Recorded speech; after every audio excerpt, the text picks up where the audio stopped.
जब कालों के भी काल महादेव की मृत्यु हो गई थी। हाँ, कहा जाता है एक ऐसा क्षण आया जब स्वयं मृत्यु के स्वामी भी मौन हो गए। कैलाश पर अजीब सन्नाटा छा गया। डमरू की ध्वनि थम गई, त्रिशूल स्थिर हो गया, नंदी रोने लगे, देवताओं के चेहरे से तेज चला गया, क्योंकि खबर फैल चुकी थी, महाकाल अब नहीं रहे। सोचो, अगर काल ही समाप्त हो जाए तो समय किसके अधीन रहेगा?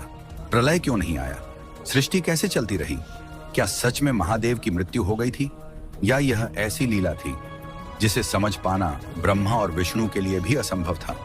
अगर यह सुनकर तुम्हारा मन कांप गया है तो आगे जो सुनोगे वो महादेव के उस रहस्य से पर्दा उठाएगा जो शून्य से अनंत तक फैला है। गरुड़ पुराण और शिव पुराण में वर्णन मिलता है कि एक समय ऐसा आया जब महादेव मृत समान प्रतीत हुए। दक्ष यज्ञ में सती जी ने अपने शरीर को अग्नि में समर्पित कर दिया। शिव जी क्रोध और शोक से तांडव करने लगे। उन्होंने सती का निर्जीव शरीर कंधे पर उठाया और पूरे ब्रह्मांड में भटकने लगे।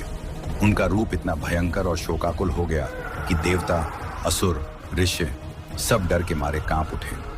शिव जी इतने दुख में डूब गए कि उन्होंने अपना शरीर त्याग दिया और गहन समाधि में चले गए। पूरी सृष्टि स्तब्ध हो गई।